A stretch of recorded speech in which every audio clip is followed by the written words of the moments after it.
a própria expressão dos direitos humanos é muito maltratada ainda, no sentido de que qualquer coisa ruim que a gente vai fazer de denúncia ou de proposta diante dos poderes, a gente escuta, isso aí é a turma dos direitos humanos.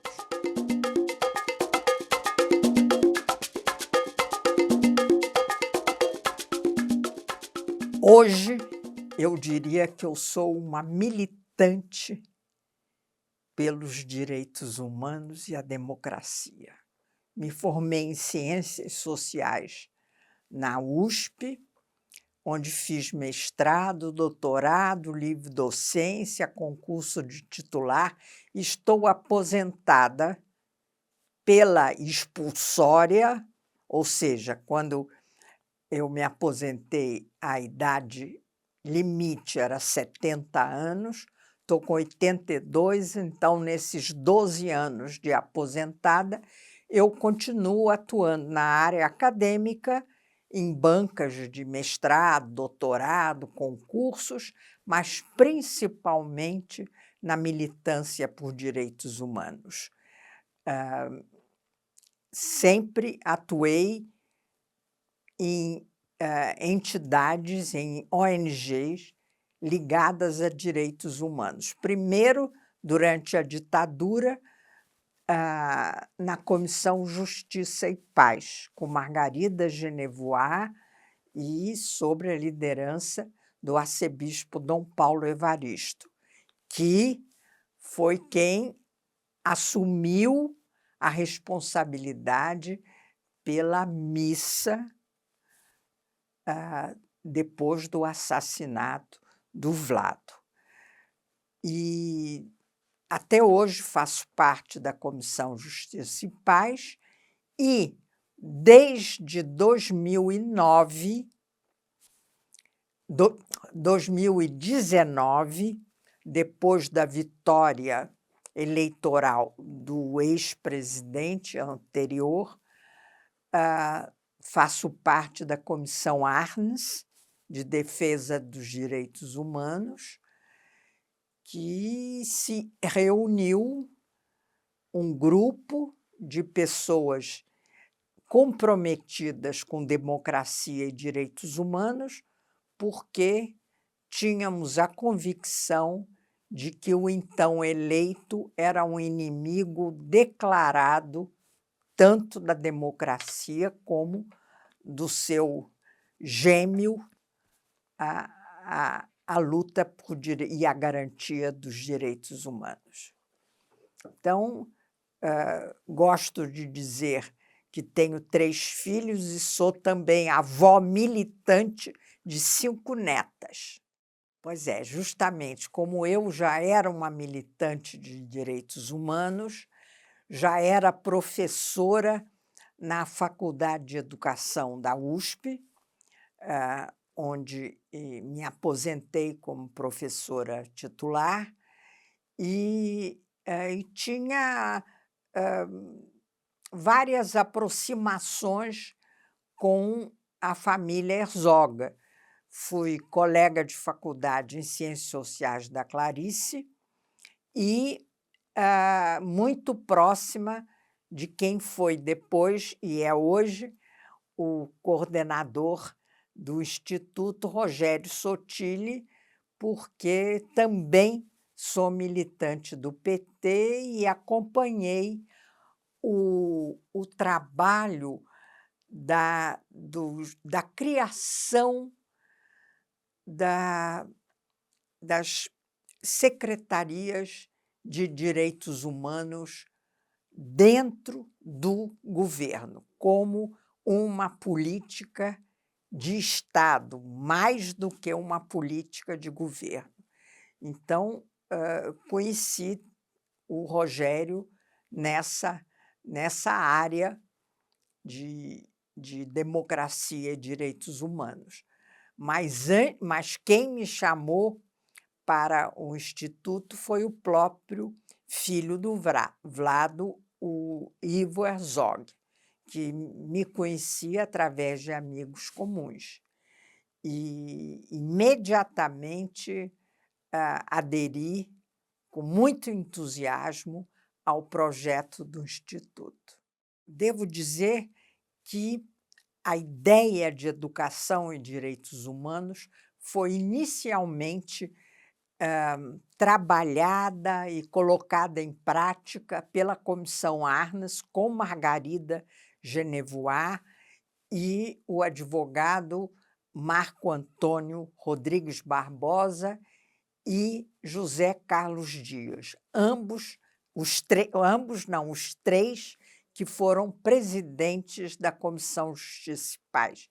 E lá, o tema da educação e direitos humanos foi muito importante e nós contamos, na época, com o apoio do secretário da Educação na gestão de Luiz Erundina, que era nada mais, nada menos que Paulo Freire. E Paulo Freire encampou nosso projeto e nós desenvolvemos, então, esse primeiro projeto ostensivamente apresentado como um projeto de educação em direitos humanos para as escolas municipais de São Paulo. Então, eu já tinha essa bagagem de educação em direitos humanos antes de vir para o Instituto, e foi por isso que eu fui chamada. Mas fui chamada assim com um tema geral dos direitos humanos.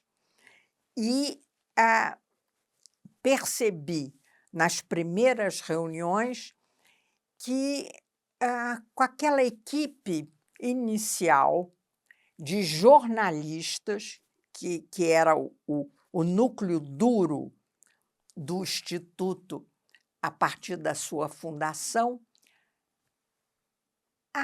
o próprio conceito de direitos humanos não estava muito claro. Assim como não estava claro o que para nós já era absolutamente fundamental e hoje já é definição carimbada, né? Essa relação entre democracia e direitos humanos.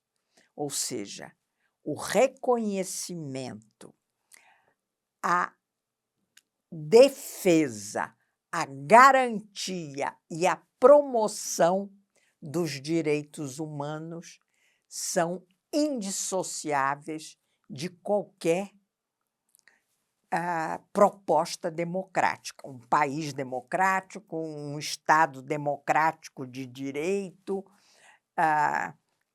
qualquer entidade que envolva relações entre pessoas, entre grupos. E eu percebi logo nas primeiras reuniões que essa discussão não estava sendo feita, porque, no início, o tópico principal associado à defesa da democracia, vamos lembrar que estávamos vindo de um período de 21 anos de ditadura militar, era a liberdade de expressão, porque aquele grupo todo era de jornalistas ou, de alguma maneira, ligadas ao jornalismo. Então, liberdade de expressão era palavra de ordem. E eu percebia que eu me empolgava falando de direitos humanos e tinha, assim, algumas perguntas. Mas não é mais importante a gente enfatizar liberdade de expressão? Eu digo, é tão importante que liberdade de expressão é uma das exigências da democracia, mas é também uma exigência de direitos humanos. E aí eu fui insistindo nisso e comecei a insistir também na educação, que nós tínhamos que ter um projeto estratégico de educação em direitos humanos. Estratégico no sentido que era um projeto para frente, para se articular com poder público e entidades privadas, as ONGs, não é? E que estava, sobre qualquer ângulo que se olhasse, estava ligado a tudo que nós queríamos para termos um Estado, efetivamente um Estado democrático de direito, com desenvolvimento nacional sustentável.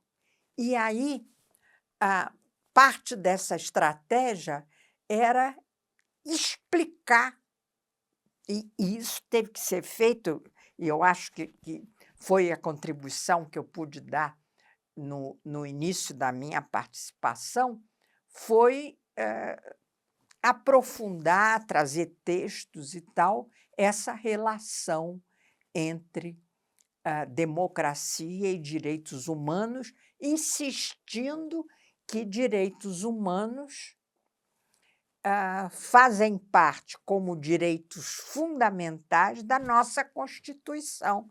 Então, era algo que tinha que aparecer. E lembrando, e também do ponto de vista estratégico isso é importante, lembrando que, na época, né, há 15 anos atrás, e hoje ainda temos isso, a própria expressão dos direitos humanos é muito maltratada ainda, no sentido de que qualquer coisa ruim que a gente vai fazer de denúncia ou de proposta diante dos poderes, a gente escuta, isso aí é a turma dos direitos humanos. Uma reação que vai da negligência, da omissão, da banalidade à aversão e combate à ideia de direitos humanos e aos defensores de direitos humanos. Nós temos uma atenção muito firme para a defesa dos defensores de direitos humanos, né? Então, o tema da educação é absolutamente fundamental, porque direitos humanos, para que a gente tenha realmente um reconhecimento que leve, um reconhecimento tão forte que leve a defesa e a garantia e a promoção. São 3 coisas que se diz. Primeiro, reconhecer que é uma realidade constitucional, ética, política, social, etc. Temos que reconhecer, desde a Declaração Universal de 1948, a nossa Constituição de 1988 e a série de programas nacionais de direitos humanos a partir dos governos democráticos de Fernando Henrique e Lula. E, para isso, para ter reconhecimento, garantia, defesa e promoção, temos que ter estratégias.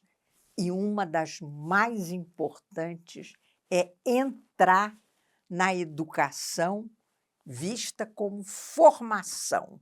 Aí eu costumo dizer, lembrando da campanha dos jovens americanos contra a Guerra do Vietnã, eu estudei nos Estados Unidos, então isso me impactou muito na época. Era que eles diziam que tinham que atingir corações e mentes. Aí eu digo, educação em direitos humanos tem que atingir corações e mentes. Temos que sair de uma visão que algumas pessoas ainda têm, que defender direitos humanos é para aquelas pessoas religiosas, aquelas pessoas que têm empatia, aquelas pessoas que têm caridade, que amam o próximo. Tudo isso é super importante. E a gente tem que atingir emocionalmente as pessoas para aderirem à luta por direitos humanos. Mas também corações e mentes. Temos que atingir a razão e a emoção. E, nesse ponto, eu sigo nosso mestre na educação, Paulo Freire. Esse projeto na educação nas escolas, e por isso, a gente investe não numa aula sobre direitos humanos, mas oferecer todo tipo de informação que existe sobre a luta histórica dos direitos humanos, o que são direitos humanos, o que são direitos humanos no Brasil, qual é a nossa marca histórica mais decisiva, que explica até hoje uma das chagas do Brasil, que é o racismo. Então, explicar como quase 400 anos de escravidão legal, marcaram como uma herança efetivamente maldita a sociedade brasileira, que ainda acha que racismo faz parte, nós somos diferentes, faz parte. A gente. Então, coração e mente é isso, é ter empatia, conseguir se colocar no lugar do outro, mas, ao mesmo tempo, raciocinar no sentido de que, se é democracia, as premissas da democracia são liberdade, igualdade e solidariedade, e que será bom para toda a sociedade que os valores dos direitos humanos sejam respeitados e o uso dos direitos humanos seja garantido. Quando eu começo numa aula, quando eu começo a falar sobre direitos humanos, eu costumo perguntar o que elas acham que é um direito, por exemplo. Aí as pessoas embatucam, os alunos embatucam e dizem, bom, direito é ter um direito, ou seja, fica a repetição, né? Ter um direito é ter a possibilidade de reclamar algo de alguém, seja o poder público, seja o empregador, seja quem assume determinados poderes nas relações sociais. E, no caso dos direitos humanos, o direito é uma reclamação, uma expectativa de que algo lhe dará um bem de acordo com a sua situação, se é criança, se é mulher, se é negro, se está portador de uma deficiência, etc. E, então, essa discussão, hoje a gente acha ela meio óbvia, né? Mas, por incrível que pareça, ainda não é tão óbvia assim. Vou dar um exemplo: as cotas raciais. Até hoje tem muita gente que é contra, mas muita gente, porque acha vai pegar o lugar dos outros que estão mais bem preparados e um monte de coisa desse tipo, né? Então, entender essa relação, eu sou a favor de democracia, mas direitos humanos também tem muita folga nessa história de direitos humanos. quando não diz que direitos humanos é direito de bandido, né? A gente já conseguiu diminuir muito isso, né? Enfim. Então, eu não sei se eu respondi a sua pergunta sobre estratégia, mas era isso. Se a gente não entrar nas escolas e começar com uma perspectiva que não é transmissão mera de conhecimentos, é formação, é junto. E sem contar que tem que ser com uma participação no sentido de que, para o discurso dos direitos humanos e as propostas terem, serem reconhecidas e apoiadas, tem que incluir educadores e educandos. E, no caso das escolas, incluir toda a comunidade escolar. Então, uma das coisas melhores na minha vida foi participar desse programa. Respeitar é preciso. Esse projeto foi maravilhoso e eu ainda hoje sou chamada para ir nos céus, porque nós lidávamos com 4 céus em São Paulo: o Pera Marmelo, o Jardim Paulistano, o Casablanca e o São Rafael. Eu me lembro da São Rafael, na Zona Leste, fui bastante vezes lá conversar com os professores e o que eu achava mais interessante era a abertura para a comunidade, que o céu pode ter, até por sua estrutura. A primeira vez que eu entrei num céu, eu tive vontade de me ajoelhar e beijar o chão, porque eu nunca tinha visto uma estrutura pública que atingiria a população pobre, de classe média baixa e a vizinhança, tão bem projetada, com tanta possibilidade de desenvolvimento intelectual, social, político, etc. Fiquei absolutamente encantada. Se não fosse o Instituto Vladimir Herzog, eu não ia conhecer essa realidade dos céus.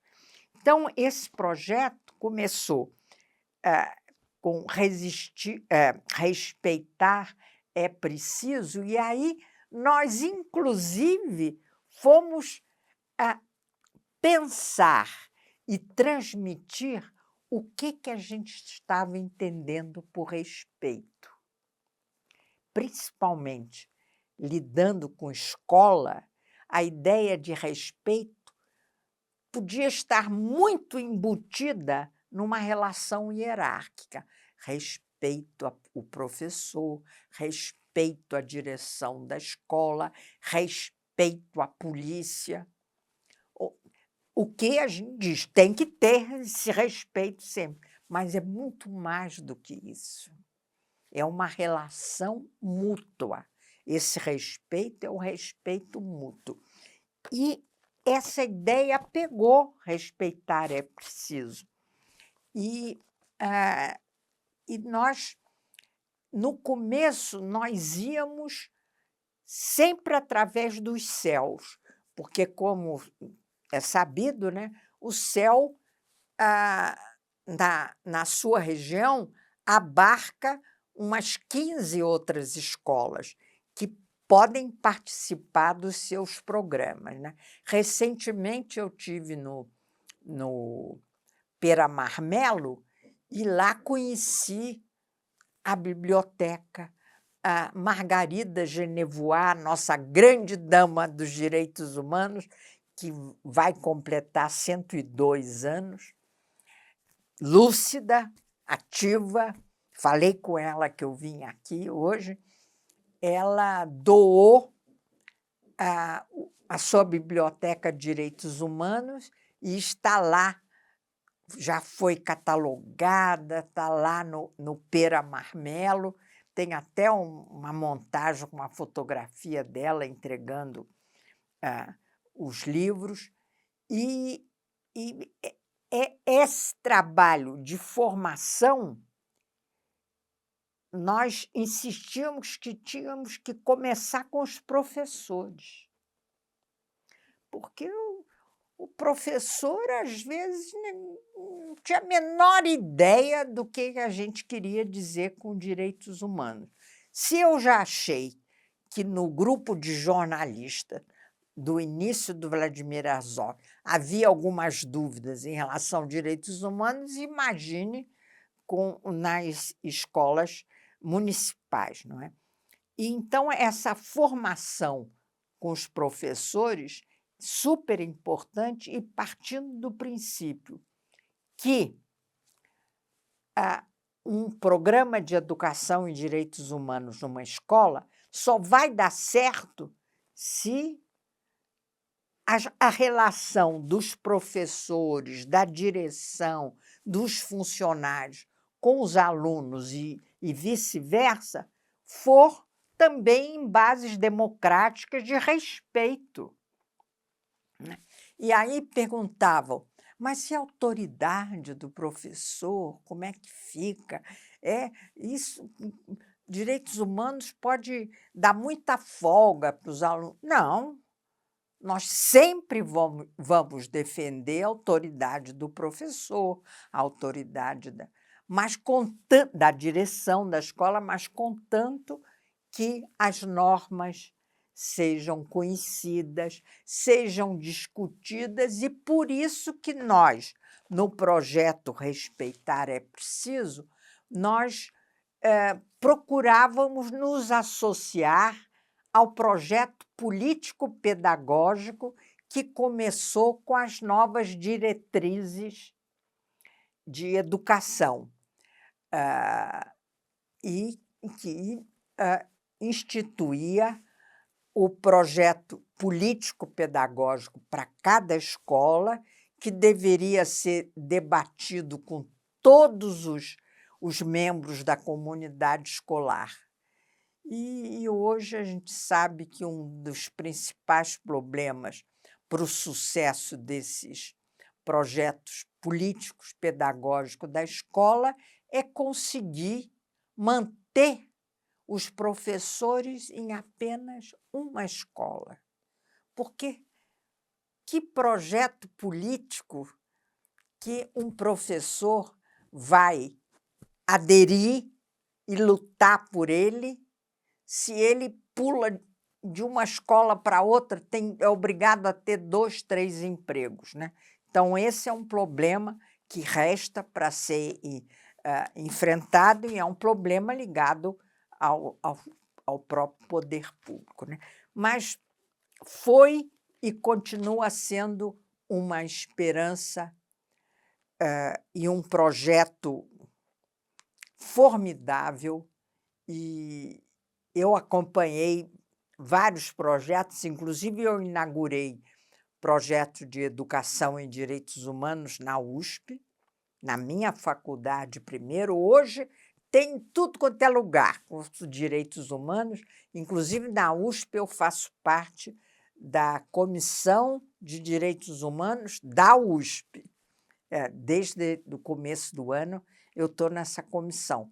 E isso significa que a luta e a compreensão da importância de direitos humanos associado com a luta por democracia se expandiu muito. E eu eu tenho certeza que o trabalho do Instituto Vladimir Herzog faz parte dessa mudança e dessa expansão de direitos humanos estrategicamente vinculado à defesa da democracia. A senhora trouxe uma medalha? Do que se trata? Eu trouxe uma medalha porque a Comissão ARNO, da qual eu sou atualmente presidente...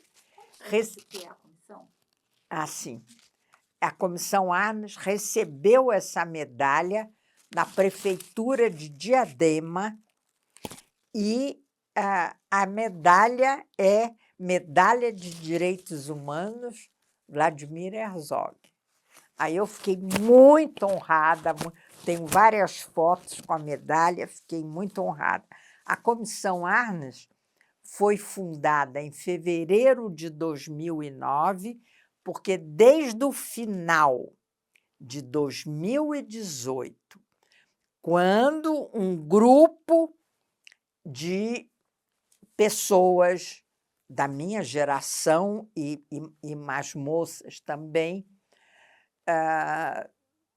começou a ficar muito aflito com a vitória do presidente anterior, que nós sabíamos, e ele tinha dado provas explícitas de ser contra os direitos humanos, pois ele publicamente, quando parlamentar, votou pelo impeachment da presidente Dilma, dizendo que votava sim pelo impeachment em homenagem a um célebre torturador durante a democracia. Então, o que nós podíamos esperar desse governo? E ainda tivemos a malíssima sorte de ter este governo e os 3 anos de pandemia. E aí, realmente, o trabalho da comissão ficou um trabalho online, que, aliás, o Instituto também passou por uma fase bem difícil, não é? Mas nós reunimos um grupo de pessoas, em geral, seniors, né? Algumas delas com muita visibilidade pública, como os ex-ministros, o Paulo Vanucchi, o Bresser Pereira, o Paulo Sérgio Pinheiro, a Cláudia Costin, o José Carlos Dias. Olha, aí já são 5 ex-ministros. E professores da USP, a Maria Hermínia Tavares, eu mesma, e advogados importantes, inclusive na área de direitos humanos, como Belisário dos Santos, que foi secretário de Justiça em São Paulo, o advogado Maris, que foi secretário de Segurança. Então, nós éramos um grupo, Margarida Genevois, nossa presidente de honra, um grupo que já tinha uma história de defesa da democracia e dos direitos humanos desde a ditadura e que, por sua visibilidade pública, por sua credibilidade, podia influir e articular movimentos, ações, desde, por exemplo, fazer uma ligação telefônica com o ministro tal, com uma secretaria, com o governo, até trazer a sua experiência para causas específicas. Hoje, a Comissão Arnes, que, aliás, é parceira do Instituto Vladimir Herzog em várias intervenções, ações jurídicas, etc., centra sua atividade em 4 áreas principais. A questão indígena, nós tivemos uma ação super que nos envolveu muito contra a tese do marco temporal, e hoje estamos acompanhando e denunciando a violência contra os povos indígenas na luta pela terra. a questão da violência policial, e essa violência policial muito focada nos grupos mais vulneráveis para essa violência policial, para a população negra, pobre, periférica e as mulheres. Aqui em São Paulo, especificamente, a população de rua, nós estamos muito envolvidos para a população de rua, inclusive partindo da premissa que a gente nem gosta de falar em moradores da rua, porque aquilo não é moradia, mas a gente defende que, em primeiro lugar, tem que resolver o problema da moradia. Então, que a gente vai exigir dos poderes públicos que faça o máximo possível para mitigar a situação de quem está na rua. Segurança, proteção contra as intempéries, alimentação, tratamento médico, ambulatorial, etc. Mas no sentido de que essa situação de população de rua é transitória, é extrema e transitória. E a própria defesa da democracia, ou seja, todos os tipos de atentado à liberdade de expressão, a encaminhamentos às secretarias e áreas do governo referente a temas importantes que atinge os direitos fundamentais, e isso nós temos um contato relativamente frequente com o próprio Supremo Tribunal Federal, com a ouvidoria da polícia, aqui em São Paulo, com a Secretaria de Segurança Pública anterior, não desse governo, que é uma tragédia em relação à segurança pública, e temos acompanhado, denunciado, proposto ações, intervenções, e somos parceiros do Instituto Vladimir Herzog. Muitas vezes, quando eu falo tudo isso, e eu tenho esse entusiasmo com essa temática de democracia e direitos humanos, né? Muitas vezes eu escuto: professora, isso é uma utopia. Isso é uma utopia. Aí eu gosto de lembrar algo que eu ouvi uma vez do Leonardo Boff, e eu nunca esqueci, quando ele diz que seja uma utopia, algo que está longe, mas que a gente procura chegar lá. Aí ele diz: as estrelas estão tão longe no firmamento, mas são elas que indicam o caminho dos viajantes, dos viajantes nos mares, nos oceanos. Então, eu digo, pode dizer que é utopia, mas é uma utopia que nos obriga para frente, nos obriga a andar. E, portanto, ter esperança não é uma ingenuidade. Muitas vezes me diz: eu não tenho mais esperança nenhuma, não. Eu tenho certeza que isso aqui não vai mudar e tal.